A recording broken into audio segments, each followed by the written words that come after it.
Hi everyone. 10th சமச்சீர் மேக்ஸில் இப்போ எக்ஸசைஸ் 7.2ல கொஷின் நம்பர் 4 பார்க்கலாம். ஃபோர்த் கொஷின் பார்த்தீங்கன்னா கொஷின் நல்லா ரீட் பண்ணுங்கள்.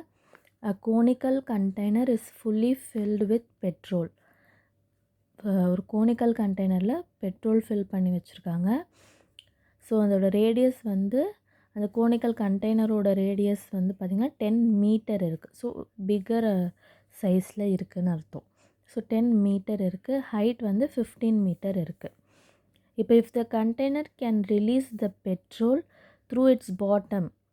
இப்போ வந்து பெட்ரோல் வந்து இந்த ஒரு ஃபனல் டைப்பில் இருக்குதுன்னு வச்சுக்கோங்க அந்த கூன். இப்போ அந்த பெட்ரோல் வந்து ரிலீஸ் ஆகுது பாட்டம் சைடாக அப்படின்னு சொன்னால் 25 கியூபிக் மீட்டர், அதாவது 25 மீட்டர் க்யூப் வந்து ஒரு மினிட்க்கு வந்து அது ரிலீஸ் பண்ணுது. அப்படின்னா ஹவு மெனி மினிட்ஸில் அந்த கண்டெய்னர் எம்டி ஆகிடும் அப்படின்னு கேட்குறாங்க. இப்போ ஒரு மினிட்டுக்கு வந்து 25 மீட்டர் க்யூப் பெட்ரோல் வெளியே போகுது. அப்போ வந்து எத்தனை மினிட்ஸ் ஆகும் ஃபுல்லாக அந்த கண்டெய்னர், அந்த கோனிக்கல் கண்டெய்னர் எம்டி ஆகிறதுன்னு கேட்குறாங்க. அந்த மினிட்ஸை ரவுண்ட் ஆஃப் ஆன்சரில் சொன்னால் போதும் அப்படி சொல்கிறாங்க. ஸோ இப்போ வந்து இதுதான் கோனிக்கல் கண்டெய்னர் அப்படின்னு சொன்னால், இப்போ வந்து ரேடியஸ் வந்து உங்களுக்கு 10 மீட்டர் இருக்குது, ஹைட் வந்து 15 மீட்டர் உங்களுக்கு இருக்குது. இப்போ ரிலீஸ் ஆஃப் பெட்ரோல், இப்போ பெட்ரோல் இது வழியாக வெளியே வருதுன்னா 25 மீட்டர் க்யூப் பர் மினிட்டுக்கு வெளியே வருது. ஸோ ஃபுல்லாக இந்த கண்டெய்னர் எம்டி ஆகிறதுக்கு எவ்வளோ டைம் எடுக்கும், டைம் டேக்கன் என்ன, அதுதான் நம்ம சொல்ல போகிறோம். மறுபடியும் நல்லா 2 வாட்டி ஒரு கொஷினை படிச்சுட்டு அதுக்கப்புறமா அதுக்கு கிவன் கண்டென்ட்டெல்லாம் எழுதிக்கங்க. அதுக்கப்புறம் சம் போட்டால் ஈஸியாக முடிஞ்சிடும். So the radius of the conical container வந்து ஆர். ஸோ அது 10 metre. Height of the container வந்து 15 metre. Volume of the container, first நமக்கு அந்த வால்யூம் தெரியணும். அதுக்கப்புறம் தான் அது எவ்வளோ டைமில் எம்டி ஆகும்னு நமக்கு தெரியும். ஸோ 1/3 πr²h கோனோட வால்யூம் ஃபார்முலா போட்டுட்டு ஃபார்முலா கரெக்டாக போடணும், இல்லைனா ஃபுல் சம் மிஸ்டேக் தான் ஆகிடும். இப்போ 1/3 பையோட வேல்யூ 22/7 இன்ட்டு ஆர் வந்து 10 × 10, ஹைட் வந்து 15.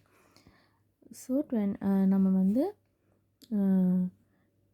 22 × 10 × 10 × 5 எப்படி ஆகுதுன்னா உங்களுக்கு இந்த 3 வந்துட்டு 3 1 டைம், 3 5 டைம் 15. ஸோ அந்த மாதிரி நமக்கு கிடைக்கிது. நம்ம இதை வந்து நம்ம இப்படியே வச்சுக்கலாம். ஏன்னா இப்போ நம்ம நெக்ஸ்ட்டு டைம் டேக்கன் சால்வ் பண்ணும்போது கேன்சலேஷனுக்கு ஈஸியாக இருக்கிறதுனால நம்ம இதை கட் ஷார்ட் பண்ணாமல் என்ன பண்ணுறோம், நம்ம இப்படியே வச்சுக்கிறோம், நம்ம மல்டிப்ளை பண்ணாமல்.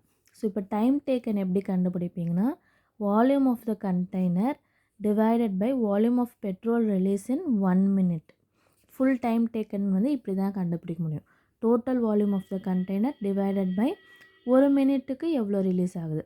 So volume of the container என்னன்னு பார்த்தீங்கன்னா 22 × 10 × 10 × 5/7 அது போட்டுக்கிட்டோம். டிவைடட் பை இது ஆல்ரெடி 7 டிவைடில் இருக்கிறதுனால அந்த இடத்துலையே நம்ம 25ம் போட்டுக்கிறோம். 1 மினிட்க்கு பெட்ரோல் ரிலீஸ் ஆனது 25. இப்போ கேன்சலேஷன் பண்ணிங்கன்னா 5 1 டைம், 5 5 டைம், அகெயின் இப்போ வந்து 5 1 time, 5 2 time 10. So 22 × 10 × 2 divide by 7 கிடைக்கிது. இது எல்லாத்தையும் மல்டிப்ளை பண்ணிவிட்டு 22 × 2 உங்களுக்கு 44 வரும், 440 வரும். பை 7 பண்ணிங்கன்னா உங்களுக்கு அப்ராக்சிமேட்டாக நீங்கள் வந்து ரவுண்ட் ஆஃப் பண்ணி 63 மினிட்டுன்னு நீங்கள் போட்டுக்கலாம். அதுதான் வந்து ஃபுல்லாக இந்த கண்டெய்னர் வந்து எம்டி ஆகிற டைம் டேக்கன்.